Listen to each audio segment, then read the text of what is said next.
Savez-vous pendant combien d'années nous avons été privés de bonheur conjugal?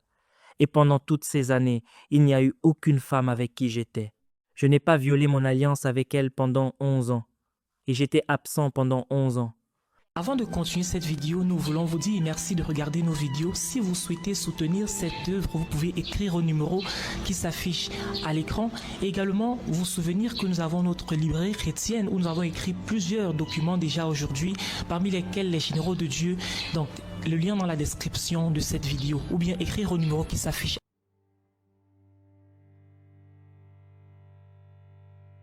Oui, nous pouvons prendre une question de plus. Si un conjoint refuse d'accomplir ses devoirs conjugaux, quel recours a le conjoint négligé? La masturbation sera-t-elle un péché dans ce cas? Même si cette question n'est pas directement liée au sujet, c'est un signal d'alarme. La question elle-même est posée en guise d'alarme. Il n'y a aucune raison pour que la masturbation soit une option. La masturbation peut vous satisfaire aujourd'hui, mais elle peut-être ne vous satisfera pas la semaine prochaine. Vous aurez besoin d'aller au-delà de la masturbation pour obtenir une satisfaction sensuelle et vous aurez encore besoin d'avancer. Alors, quand vous commencez avec la masturbation, où vous arrêtez-vous? Êtes-vous là? Oh, vous n'êtes pas là. Vous ne suivez pas, vous ne me suivez pas. C'est seulement lorsque vous appliquez l'usage du sexe dans le contexte de l'ordonnance de Dieu que vous ne sortirez pas de la ligne et l'homme vous refuse ce qui vous est dû dans le mariage. Il y a deux options sur ce qu'il faut faire. La première option est de l'engager dans une discussion. La deuxième option est de prier. Ce sont les deux options. Quelqu'un dans l'assemblée dit « Pasteur, à cause de votre réaction, j'aurais peut-être besoin de faire une conférence qui n'est pas dans cette série, juste pour vous montrer comment Dieu traite de telles questions.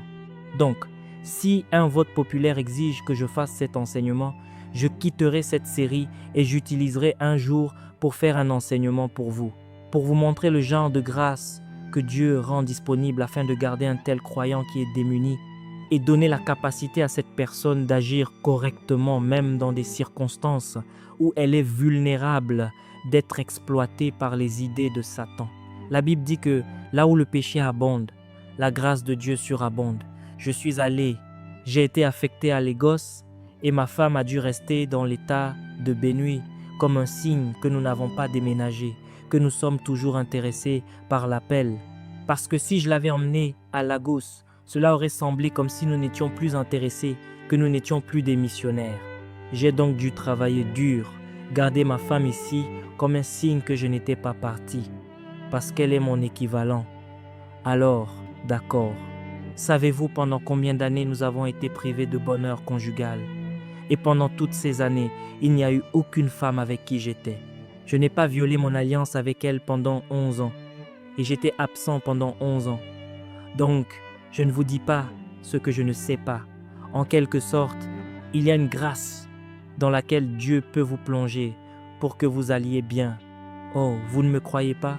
Pourtant, vous êtes témoin que je n'étais pas ici. J'allais bien. Je n'avais pas de fille la nuit. L'endroit où je logeais à Surulère, si j'avais eu une fille, on l'aurait entendu. C'était un immeuble d'appartements. Combien d'appartements y avait-il? 500 et des poussières d'appartements. C'était Games Village. C'est là que je logeais, à Surulère, à Lagos. C'était sur une route très fréquentée pour ceux d'entre vous qui connaissent Lagos. La façon dont la résidence est structurée, si j'amène une fille, vous le saurez, ou si une fille se faufile dans ma chambre, parce qu'à mon étage, il y a 4 appartements.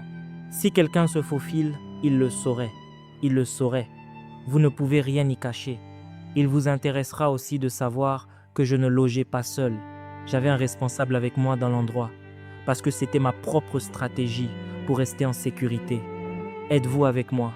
Parce que Satan planifie, je dois planifier aussi.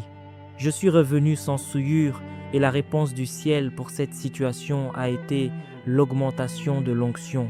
Puis plus tard, aujourd'hui maintenant que je suis missionnaire, j'ai compris pourquoi Dieu m'a fait passer par ce processus. Je prêche dans différents pays aujourd'hui. J'ai déjà la formation de la fidélité. J'ai vu les plus belles femmes du monde, mais je ne les désire pas. J'ai une femme en or dans ma tente. Allez, espèce d'idiot, Il y a un jour où j'étais dans une situation de crash d'avion imminent et l'avion était en piqué.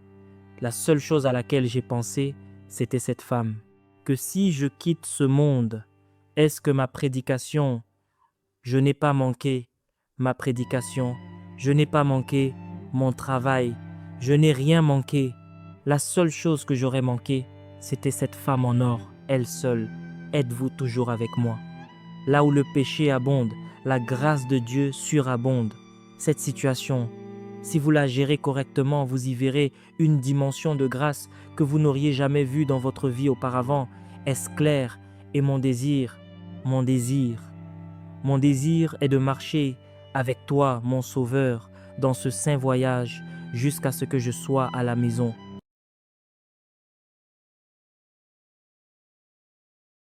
Merci d'avoir regardé cette vidéo. N'oubliez pas de télécharger notre livre Les Généraux de Dieu pour davantage connaître l'histoire de ces généraux de Dieu. C'est plus de 100 histoires inspirantes, 25 biographies à l'intérieur. Que Dieu vous bénisse abondamment.